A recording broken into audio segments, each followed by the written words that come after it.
Hello, and welcome. Happy Wednesday. How are we doing coming off of this beautiful full moon and eclipse?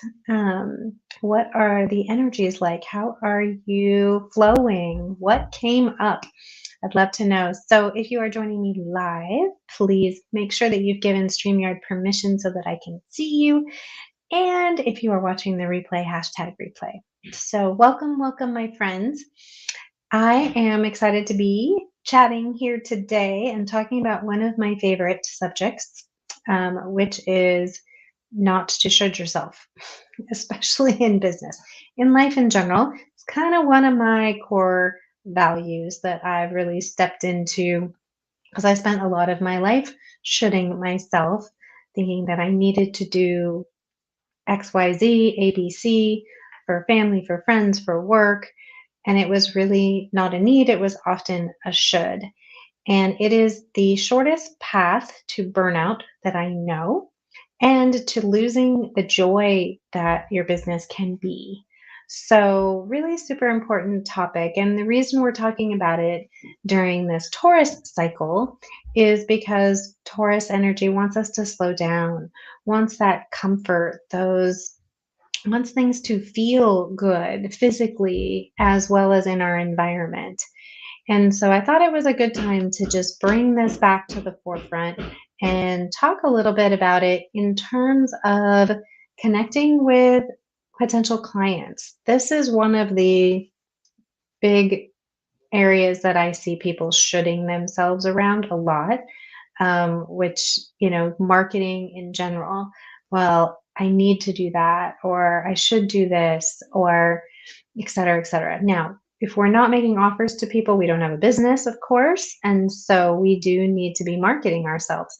But there's there are so many different ways to do it that it's important to be doing it your way and not being under pulled by the shoulds. So, especially in the online world, my own experience early on in my business was, I was following some really successful, quote unquote, gurus and thinking that, well, here we go. Here's a path. It must work. Well, it worked for them to a certain degree. Sometimes I'm not always sure. But it worked for them because of the way they're wired and designed. And so that's great for them, but it wasn't so great for me. I wasn't getting those same kinds of results. And I was constantly in the energy of should. Well, I should do that, but I didn't, but I was feeling all of this resistance. So let's talk about what that filter is and looks like and how you can ensure that you are staying in the energy of a strategy that's sustainable. And that's really what we want to be building here and having in our business is a sustainable strategy for visibility. I see people who have been in business for years and they're just exhausted and they don't enjoy their business anymore. And then they're needing to figure out how to pivot because they've just worn themselves out. So if that's you, or if you're concerned that you're heading in that direction, or you're just not sure where to start, I want to give you a simple strategy that will ensure that you stay in alignment and you're not in the energy of should. Should do it that way because that's how it's done. Should do it this way because, et cetera, et cetera. Yesterday during our lab workshop, one of my clients was talking about the results of her recent marketing. And she had done a summit, which is a lot of energy. And by the time she got to the end of it and was working through her launch, she was exhausted. And she had should herself, well, this is the way the formula works. So giving yourself permission to find your own flow. So, what is that simple filter? That simple filter is always your most valuable asset that you have, besides time, is that beautiful inner GPS system that you have. This inner guidance will tell you when you're out of alignment. If you have set your intentions for how you want to feel, be, and experience your life and your business, then this filter can stay activated and ensure that you're in alignment with that.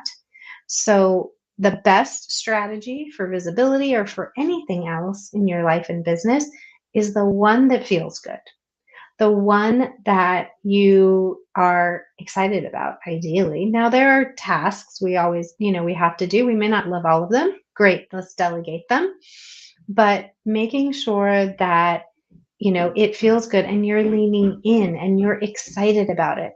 I love my membership. I didn't necessarily know for sure that I would, but I love it. I love the structure of it. I love the content I get to create for it. I love the way it, flows with my schedule.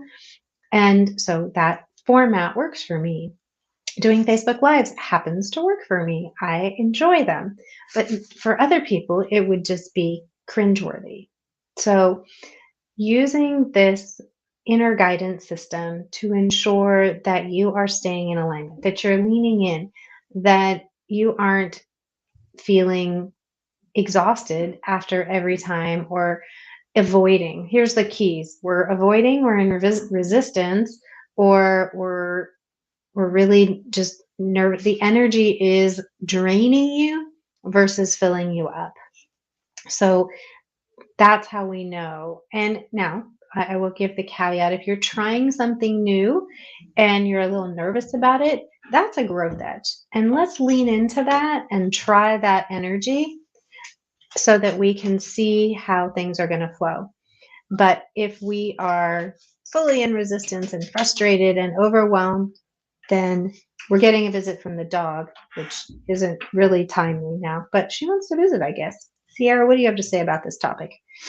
So let me recap really quick, and then we'll see what this four-legged creature needs, because she has her needs as well. So what we're talking about today is ensuring that you've got sustainable practices for your visibility, for your marketing, so that you are keeping nourished yourself, that you're doing things that feel good, that light you up, and not in the energy of should. Shoulds will wear you out, burn you out faster than anything else I know. So I'm going to make an invitation to you to pause and look at what kind of visibility strategies you have, what kind of marketing strategies you're doing, and really ask yourself, Mercury retrograde, great time to take that pause and ask this question. Is it working for me? Does it feel good? And when I say working, now maybe you don't have all the results that you desire quite yet, but is it working for you in that, in fact, that you're showing up regularly, that you are able to be consistent with it, that you enjoy it? If that's working. If you're avoiding it, if you're not consistent with it, you're in resistance, then maybe it's time to revisit and revise your strategy and find something that really does feel good. That is one of the things that I am so passionate about, because if we're not in a strategy and in a flow that works, we're not doing in our beingness. And then we're not connecting with our soul clients. We're not showing up fully expressed as the best we can be. So, so important. It's so critical to your life and your business, so that you're creating something sustainable that feels good and that's getting you the results you desire. They go hand in hand. So if you're feeling stuck around this, I've got some things coming up that I'll be sharing soon to help you to clear the muck out. If it does feel a little mucky, if you're like, well, I don't know where to start. I've been doing this. It's sort of working, but I'm exhausted by it. We're going to be talking over the next couple of weeks about some ways to get more clarity around what may be the better strategies for you. So in the meantime, check in, do that filtering, listen to your inner compass, your inner guidance, and let's at least get the decks cleared. Are we in the right space or not? All right, my friends, as always, just want to remind you that all it takes is a little bit of heart power. That's where the magic is. And I will see you soon.